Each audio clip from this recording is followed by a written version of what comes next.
सोचो अगर हमें 15 सालों के लिए बिना बिजली के रहना पड़े तो हमारी जिंदगी कैसी होगी। क्या हम इंसान बिना बिजली के सर्वाइव कर पाएंगे या फिर मारे जाएंगे। चलिए जानते हैं। तो मूवी की शुरुआत कुछ पुराने दिनों के शिकागो में होती है, जहां सभी इंसानों के पास इलेक्ट्रिसिटी थी।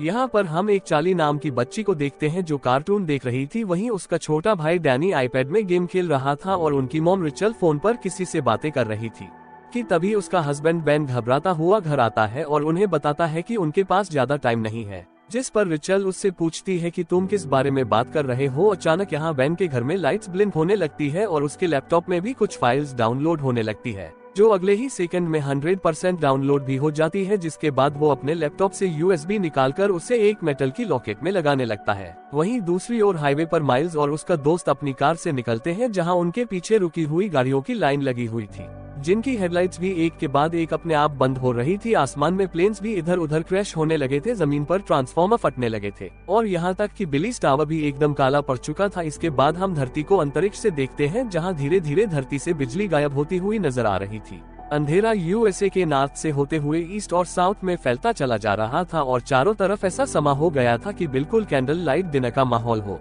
लेकिन आज की जनरेशन यानी कि जेनजी के लिए इंटरनेट न होने का मतलब है कयामत का आ जाना। इसके बाद हमें एक स्टोरी सुनाई जाती है, जिससे हमें पता चलता है कि उस ब्लैकआउट डे को 15 साल से ज्यादा हो गए हैं। ब्लैकआउट डे के बाद इलेक्ट्रिसिटी वापस आई ही नहीं, जिस वजह से इलेक्ट्रिसिटी से चलने वाली सभी चीजें बेकार हो गई थी। यहाँ तक कि लोगों के कार इंजन, जेट टरबाइन और जरा सी बैटरी भी बिल्कुल खराब हो गई थी। इन सब चीजों की वजह से बड़े पैमाने पर सभी के हालात बहुत खराब हुए। बीमारी बढ़ी लेकिन दवाइयाँ नहीं मिली। आग लगी लेकिन आग बुझाने वाली गाड़ियाँ नहीं थी। फैक्ट्री थी लेकिन वहाँ खाने के लिए कुछ नहीं था और सभी लोग हाथ से काम कर रहे थे। जिसके बाद जल्द ही सरकारें गिरने लगी और मिलिटियाज पड़ने लगी थी। ब्लैकआउट के बाद यूनाइटेड स्टेट्स 6 भागों में बंट चुका था, जो कि the Monroe republic day, Georgia federation, the plains nation, Texas, California, commonwealth और बाकी बंजर जमीन थी।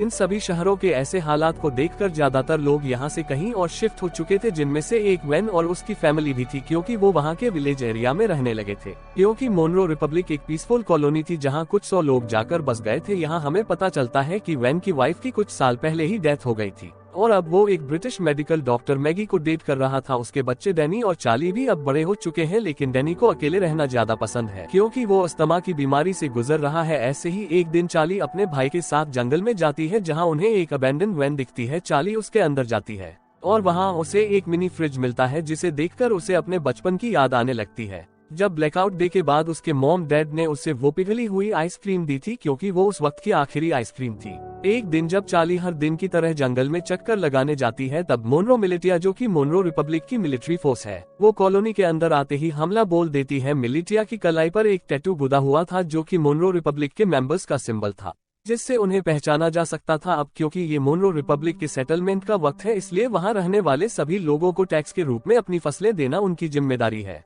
हालांकि वैन जानता है कि ये टैक्स से कहीं ज्यादा है। बेन को लगता है कि उनके साथ कुछ बुरा होने वाला है, इसलिए वो अपने सबसे अच्छे दोस्त आरोन के पास जाता है और उसे वो लॉकेट दे देता है, जिसमें बेन ने मूवी के शुरू में वो USB लगाया था। बेन आरोन से कहता है कि चाहे कुछ भी हो जाए, तुम्हें इस लॉकेट को कुछ नहीं होने देना। तभी उस मिलिटिया ग्रुप का कैप्टन मेजर टॉम निवेल वहाँ आ जाता है और वेन को अपने साथ चलने के लिए कहता है। वो उससे उसके भाई माइल्स के बारे में पूछता है। इस पर बेन कहता है कि वो माइल्स से पिछले 15 सालों से नहीं मिला है और वहाँ मौजूद सभी लोग डरे हुए देखते हैं कि मिलिटिया ग्रुप अपने कदम वापस लेने लगता है कि अचानक वहाँ डैनी आकर उनकी ओर क्रॉसबो पॉइंट करता हुआ अपने डैड को न ले जाने की धमकी देता है। वेन उसे शांत करने की कोशिश करता है, लेकिन इससे कोई फायदा नहीं होता और गलती से डैनी उन पर क्रॉसबो चला देता है, जिससे वहाँ मौजूद एक दुश्मन मारा जाता है। ये देखकर एकदम से सभी लोग मिलिटिया पर हमला करना शुरू कर देते हैं, लेकिन इस लड़ाई में उनका कोई मुकाबला नहीं होता और कई लोग मिलिटिया के हाथों मारे जाते हैं, जिसमें टॉम और बाकी लोगों को छोड़ दिया जाता है। लेकिन मिलिटिया ने डैनी को बंदी बना लिया था।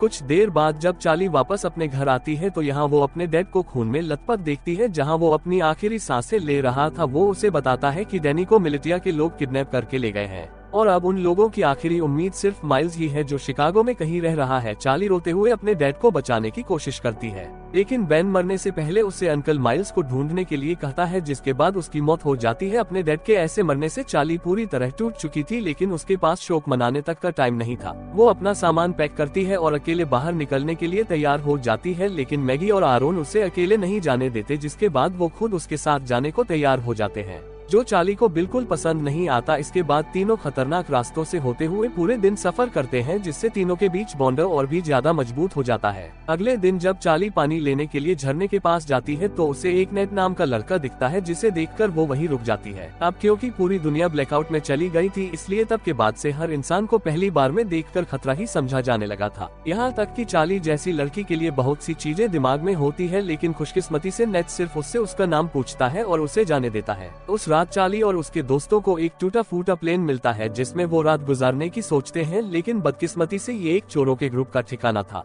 जहां उन लोगों को देखकर कुछ चोर यहां आते हैं और चाकू की नोक पर उनमें से एक चार्ली को उनसे दूर ले जाता है। मैगी को यहां कुछ खतरा महसूस होता है कि तभी वो अपने तेज दिमाग का इस्तेमाल करके उन चोरों को विस्की पिला देती है, जिसके कुछ देर बाद वो लोग उल्टी करते हैं और मर जाते हैं। वहीं दूसरी ओर आखिरी चोर चार्ली को मारने की कोशिश करता है कि तभी अचानक वहां नेट आ जाता है और उसे बचा लेता है। अगली सुबह नेट उन तीनों के साथ जाता है। अब यहाँ पता चलता है कि वो भी उनके साथ शिकागो जा रहा है। मैगी उसे अपनी टीम में देखकर कंफ्यूज हो जाती है, क्योंकि नेट उसके लिए बिल्कुल अनजान था, इसलिए वो चार्ली को वार्निंग देती है कि उसे ऐसे ही किसी पर भरोसा नहीं करना चाहिए। लेकिन कुछ देर बाद उसे याद आता है कि हर कोई बुरा नहीं है, इसलिए अब उसे नेट से कोई परेशानी नहीं थी। अगले सीन में जब मेजर टॉम और उसकी आर्मी आराम कर रही थी तो डैनी इस बात का फायदा उठाकर वहां से भागने की कोशिश करता है और हथकड़ियों का ताला खोलकर भाग जाता है। लेकिन कुछ दूर और भागने के बाद उसे अस्थमा का दौरा पड़ता है और वो वहीं घर के पास गिरकर बेहोश हो जाता है। कुछ घंटों बाद जब उसकी आंख खुलती है तो वो अपने सामने एक लड़की को उस पर बंदूक ताने देखता है। वो लड़की अपना नाम ग्रेस बताते हुए उससे पूछती है कि वो कहाँ से आया है,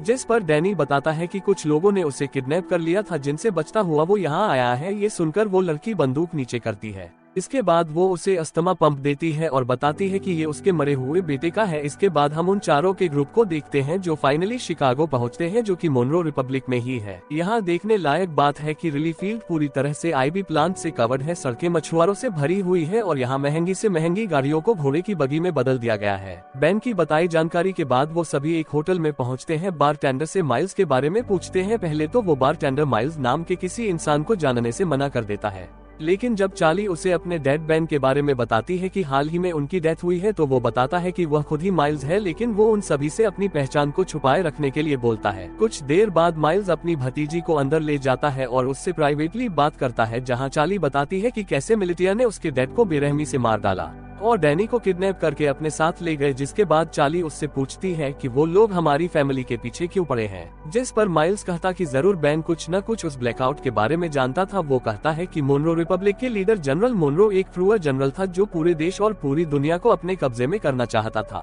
लेकिन उसके लिए उसे कुछ हथियारों की जरूरत थी, जैसे कि फाइटर प्लेन्स, टैंक और यहाँ तक न्यूक्लियर बम। और क्योंकि बैन अकेला ऐसा इंसान था जो ब्लैकआउट क्यों हुआ था उसके बारे में जानता था और मोनरो को विश्वास था कि वो इससे निपट सकता है। ये सब सुनने के बाद चार्ली अपने भाई डैनी को लेकर और ज्यादा चिंतित हो जाती है और अपने अंकल से उसकी मदद करने के लिए कहती है, लेकिन सरप्राइजिंगली वो उसकी मदद करने से साफ मना कर देता है, क्योंकि उसका मानना था कि ये काम बहुत रिस्की है और वो इस काम को करने के लायक नहीं है। जिससे नाराज होकर चार्ली वापस अपने ग्रुप के पास जाने के लिए तैयार हो जाती है। उसे परेशान देखकर नेट माइल्स के पास बिल्कुल लड़ने के मूड में जाता है, लेकिन तभी माइल्स नेट का हाथ पकड़कर उठता है, जहां पता चलता है कि नेट भी मोनरो मिलिटिया का मेंबर है और वो चार्ली और उसके दोस्तों के साथ मिलकर माइल्स तक पहुंचना चाहता था। ये जानकर हर कोई हैरान हो जाता है, लेकिन इससे पहले कि वो कुछ कर पाते नेट वहां से भाग जाता है। अब मिलिटिया को उनकी लोकेशन का पता होने के बावजूद भी माइल्स अपनी जगह को छोड़ने से मना कर देता है, क्योंकि उसका मानना था कि वो अकेला ही पूरी फौज का सामना कर सकता है। चार्ली और बाकी लोग भी माइल्स की मदद करने को तैयार थे, लेकिन माइल्स गुस्से में उन पर चिल्लाते हुए उन्हें यहाँ से दूर जाने के लिए कहता है। कुछ ही देर बाद नेट अपने साथ बहुत सारे आर्मी सेना को लेकर माइल्स से लड़ने आता है, लेकिन इतने सैनिक होने के बावजूद भी माइल्स सभी से बड़ी सफाई से तलवारों का इस्तेमाल करके लड़ता है और एक एक करके सबको मार देता है। जिसके बाद वहां चार्ली और उसके दोस्त वापस आ जाते हैं और माइल्स के साथ लड़ाई में शामिल हो जाते हैं। इसी बीच मिलिटिया का एक आदमी चार्ली को जान से मारने की कोशिश करता है, लेकिन अचानक से तभी नेट आकर उस आदमी को मार गिराता है। थोड़ी देर बाद माइल्स मिलिटिया के कैप्टन को जान से मारकर लड़ाई खत्म करता है, जिसके बाद वो चार्ली और बाकी लोगों के साथ डैनी को ढूंढने के लिए निकल जाता है। जो सुनकर वो सभी काफी खुश होते हैं। कुछ देर बाद माइल्स को अचानक से उस ब्लैकआउट डे का फ्लैशबैक याद आता है और यहाँ से सीन फ्लैशबैक में चला जाता है, जहाँ सारी दुनिया में अचानक अंधेरा छा जाने के बाद वो अपने दोस्त के साथ कार से बाहर निकलता है और अपने दोस्त के साथ मरीन कॉर्प्स बेस में जाता है, जहाँ हमें पता चलता है कि ये दोनों मरीन पुलिस है। यहाँ अंदर जाने के लिए उन्हें अपने हाथ पर बना वो एम नाम का टैटू दिखता है, जिससे पता चलता है कि माइल्स का दोस्त, जिसका नाम सेबेस्टियन मोनरो है और वो इस वक्त मोनरो रिपब्लिक का लीडर भी है। वहीं दूसरी ओर मेजर टॉम और उसके आदमी डैनी के फुटप्रिंट का पीछा करते हुए ग्रेस के घर तक पहुंचते हैं। डरी हुई ग्रेस डैनी को बचाने की कोशिश करती है, लेकिन जैसे ही टॉम उसे जान से मारने की धमकी देता है तभी वो पीछे हटती है और टॉम उसके घर में घुसकर डैनी को पकड़ लेता है। उनके जाने के बाद ग्रेस चुपके से बेसमेंट में जाती है और एक लॉकेट निकालती है जो बिल्कुल आरोन के लॉकेट जैसा था। जैसे ही वो उसे दबाती है तो अचानक से कमरे में बल्ब जलने लगता है। इसके बाद ग्रेस उस लॉकेट को कंप्यूटर में लगाती है और किसी से चैट करना शुरू कर देती है। दूसरी तरफ जो ग्रेस से चैट कर रहा था वो बहुत खुश था कि मिलिटिया को उनके छुपे हुए राज के बारे में नहीं पता चला। यहाँ प्रेजेंट में माइल्स ग्रुप को अपने साथ ही रखता है, जो कि अपनी एक पुरानी साथी को ढूंढ रहा है जिसका नाम नोरा है, जो एक्सप्लोसिव बनाने में माहिर है। माइल्स चार्ली को बताता है कि अगर उन्हें डैनी को बचाना है तो उन्हें नोरा जैसी तेज फाइटर की जरूरत पड़ेगी। यहाँ टैबन में अचानक उनके ऊपर कुछ दुश्मन हमला कर देते हैं, लेकिन इस बार भी माइल्स सबको हरा देता है। तभी वो एक आदमी को पकड़ता है और उसका गला घोटते हुए नोरा की लोकेशन पूछता है। यहाँ हमें पता चलता है कि नोरा को भी मिलिटिया ने पकड़ रखा है और इस वक्त वो मिलिटिया में एक नौकर बनकर रह रही है। उस रात माइल्स अकेले ही बाहर जाने का फैसला करता है, ये कहते हुए कि वहां जाना खतरे से खाली नहीं है। इसके बाद वो रेडी होकर बाकी ग्रुप के लोगों को लावेल इंडियाना में अगले 2 वीक बाद मिलने के लिए कहता है। हालांकि अगली सुबह जब मैगी और आरोन जागते हैं तो उन्हें पता चलता है कि जिद्दी चार्ली भी माइल्स के साथ निकल गई है, जो चीज उन्हें बिल्कुल अच्छी नहीं लगती। अब उनके पास कोई चारा नहीं बचा था, इसलिए आरोन मैगी को लॉकेट देता है जो कि बैन ने उसे दिया था। वो ये भी बताता है कि बैन ने उन्हें ग्रैंड पार्क में एक लेडी से मिलने के लिए भी कहा था, जो और कोई नहीं बल्कि ग्रेस है। हालांकि दोनों अभी भी चार्ली को लेकर चिंतित हैं, लेकिन उन्हें लगता है कि वो ठीक हो जाएगी और इसके बाद ये ग्रेस को ढूंढने के लिए ग्रैंड पार्क जाने लगते हैं। ये दोनों ग्रेस को ढूंढने निकल जाते हैं, जहां इन्हें लगता है कि ग्रेस ही वो की हो सकती है जिससे अर्थ पर इलेक्ट्रिसिटी को वापस लाया जा सकता है। वहीं दूसरी ओर जब मेजर टॉम अपनी सेना को लीड करते हुए अपने अड्डे की ओर जा रहे थे कि तभी अचानक एक गोली चलने की आवाज सुनाई देती है, जो सुनते ही लोग अपना रास्ता बदलकर उस गन शॉट की आवाज का पीछा करते हैं, जिसका पीछा करते करते वो लोग एक छोटे से घर तक पहुंचते हैं, जहां उन्हें पता चलता है कि इस मोनरो रिपब्लिक में आम इंसान अपनी पर्सनल बंदूकें और गोला बारूद नहीं रख सकते। इसी वजह से सभी लोग क्रॉसबो और दूसरे हथियारों का इस्तेमाल करते हैं। इसी के चलते मेजर टॉम उस घर के मालिक को धमकी देता है कि वो अपने घर के सभी हथियारों को उन्हें दे दे। उस आदमी को लगता है कि वो हथियार देने की बाद भी मारा जाएगा, इसलिए वो अपने घर से एक बंदूक निकालकर बाहर खड़े एक आदमी को गोली मार देता है कि तभी मेजर टॉम उस आदमी को गोली मारकर मार देता है। इन सब चीजों के बाद हम वहीं डरे हुए डैनी को देखते हैं। अगले सीन में मिलिटिया के अड्डे पर हमें फॉर्मली जनरल मोनरो से मिलवाया जाता है, जिसका हाथ इन सभी बुरी चीजों में है। मोनरो वहां मौजूद एक आदमी से अपने हथियारों के बारे में पूछता है, लेकिन जब वो डरा हुआ आदमी उसका कोई जवाब नहीं देता तो वो उसे बेरहमी से जान से मार देता है। जिसके बाद वो दूसरे रूम में अपने एक दूसरे वर्कर के पास जाता है, जहां हमें पता चलता है कि ये बेन की वाइफ रिचल है, जिसे हम मरा हुआ मानते हैं। यहाँ मोनरो रिचल को बताता है कि बेन मर चुका है और ये सुनकर रिचल बहुत परेशान हो जाती है। इस दौरान चार्ली पूरे दिन जंगल में घूमती हुई आखिर में अपने अंकल को ढूंढती है, जहाँ माइल्स उसे गुस्सा था क्योंकि उसने उसकी बात नहीं सुनी थी। लेकिन जब चार्ली बताती है कि उसके भाई को अस्थमा का दौरा पड़ता है तो वो शांत हो जाता है। कुछ देर बाद उन्हें ढेर सारे मजदूर दिखते हैं जो हाथों से हेलीकॉप्टर को खींचकर ले जा रहे थे। यहाँ पता चलता है कि जनरल मोनरो को विश्वास है कि एक दिन इलेक्ट्रिसिटी जरूर आएगी और उस दिन के लिए वो खुद को तैयार करना अभी से शुरू कर देता है। इन सभी मजदूरों में माइल्स नोरा को भी देखता है और चार्ली से कहता है कि उसे इतने सारे लोगों में से बचाना मुश्किल होगा, क्योंकि यहाँ कई सारे गार्ड के पास स्नाइपर राइफल भी है। लेकिन माइल्स अपने दोस्त को हर हालत में बचाना चाहता है। वो नोरा को बचाने का प्लान बनाते हुए रात होने का इंतजार करता है और जैसे ही रात होती है तो सबसे पहले चार्ली डिस्ट्रक्शन पैदा करती है और वहाँ मौजूद गार्ड को भगा देती है। फिर वो वहाँ गार्ड के पीछे छुप जाता है और आखिर में नोरा को बचाकर अपने साथ ले जाता है। लेकिन इस बात से नोरा नाराज हो जाती है क्योंकि वो खुद जानबूझकर कैदी बनी हुई थी, क्योंकि उसे उनकी राइफल चुरानी थी। उन स्नाइपर के पास ऐसे हथियार हैं जो आमतौर पर मिलना मुश्किल है। कुछ देर बाद माइल्स नोरा से कहता है कि उसे अपनी भतीजे को बचाने के लिए उसकी मदद चाहिए, जिसके लिए वो तुरंत मान जाती है। लेकिन इसके बदले वो उससे स्नाइपर से राइफल चुराने में मदद मांगती है। माइल्स को ये मुश्किल लगता है, लेकिन इस वक्त उसके पास नोरा की बात मानने के अलावा कोई चारा नहीं था। थोड़ी देर बाद वो तीनों पास की झोपड़ी में जाते हैं जहां वो तीनों डैनी को बचाने की प्लानिंग करते हैं। बारूद का यूज करके नोरा एक टेम्पररी हथियार बनाती है जिसका इस्तेमाल वो उन स्नाइपर वाले गार्ड को मारने के लिए करेंगे। लेकिन दिक्कत ये है कि इस हथियार का असर सिर्फ कुछ मीटर्स तक ही रहेगा, जिसका मतलब हुआ कि उनमें से किसी एक को गार्ड के पास जाकर उन्हें गोली मारनी होगी। वो लोग प्लान करते हैं कि माइल्स और नोरा आसानी से उनकी पकड़ में आ जाएंगे, लेकिन चार्ली उनका आखिरी ऑप्शन होगा। यहाँ से जाने से पहले माइल्स उनसे कहता है कि जैसे ही वो सभी गार्ड मर जाएंगे तो वो सभी मजदूरों को निकाल लेंगे। कुछ ही देर बाद चार्ली अपने हथियार को स्लीव्स के अंदर छुपाती है और एक खोया हुआ इंसान होने का नाटक करती हुई पहरेदारों के पास जाती है, जिसके बाद वो तुरंत हथियार लेकर गार्ड के पास जाती है और तुरंत उन्हें मार देती है। इससे पहले कि बाकी गार्ड कुछ कर पाते वहाँ नोरा और माइल्स आकर उन पर हमला कर देते हैं। इस लड़ाई के बाद जब वो लोग सभी मजदूरों को आजाद कर रहे थे तो नोरा ये रिवील करती है कि उसने अपने रेबल के लिए स्नाइपर चोरी की थी। वहाँ ग्रैंड पार्क में जब ग्रेस अपने कंप्यूटर पर टाइप कर रही होती है तभी कोई आदमी उसके घर में घुसकर उसके सामने आता है। उस आदमी के पास भी सेम वही लॉकेट था जो उसकी तरह तेज एनर्जी छोड़ रहा था।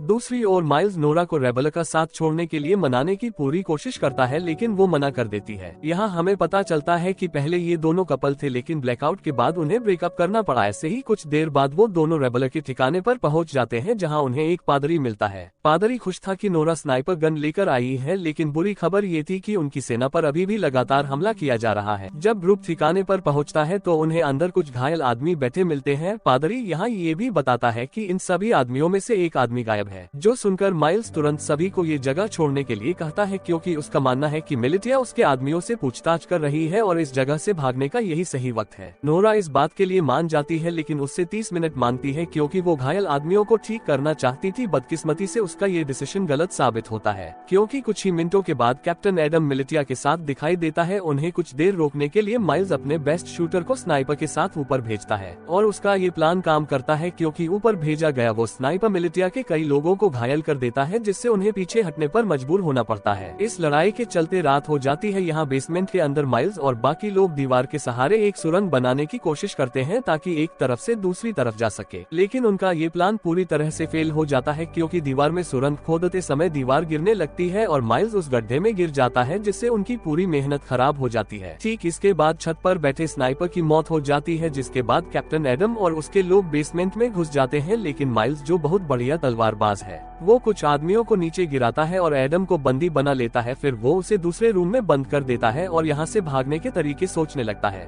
यहाँ हैरानी की बात ये होती है कि एडम माइल्स को पहचान लेता है, जिससे कमरे में मौजूद सभी लोग हैरान रह जाते हैं। ये देखकर चार्ली उनसे पूछती है, तुम एक दूसरे को कैसे जानते हो? यहाँ कहानी एक अलग मोड़ लेती है, जहाँ एडम ये रिवील करता है कि पहले माइल्स जनरल मोनरो का राइट हैंड था। यहाँ तक कि माइल्स वो इंसान है जिसने मिलिटिया को लड़ना सिखाकर कितना खतरनाक बनाया है। लेकिन इतना रिवील होने के बावजूद भी माइल्स उन्हें मारने पर अपना फोकस रखता है। माइल्स उनके सामने एक डील रखता है जिसमें वो खुद को मोनरो मिलिटिया के सामने सरेंडर करेगा, लेकिन उसके बदले में उसके ग्रुप के किसी भी इंसान को कोई नुकसान नहीं पहुंचाया जाएगा। किसी वजह से एडम ये डील एक्सेप्ट कर लेता है, हो सकता है उसे अपनी जान की परवाह हो इसलिए। और इसके बाद जल्द ही माइल्स को मोनरो मिलिटिया ले जाया जाता है। यहाँ से सीन फ्लैशबैक में जाता है, जहाँ हम ब्लैकआउट के 2 वीक बाद का सीन देखते हैं, जब माइल्स अपने भाई को ढूंढने के लिए शिकागो आया था और उसका सबसे अच्छा दोस्त मोनरो भी उसके साथ था। वही रास्ते में उन्हें 2 आदमी मिलते हैं, जिनमें से एक आदमी दूसरे को बहुत बुरी तरह पीट रहा था। एक अच्छा इंसान होने के नाते माइल्स उनके पास जाता है और अपनी बंदूक निकालकर उनमें से एक को गोली मार देता है। इसके बाद दोनों दोस्त उस बचे हुए चुटीले इंसान की मदद करते हैं, जो और कोई नहीं बल्कि कैप्टन एडम ही था, और इसीलिए वो आज तक माइल्स की इतनी रिस्पेक्ट करता है क्योंकि उसने उसकी जान बचाई थी।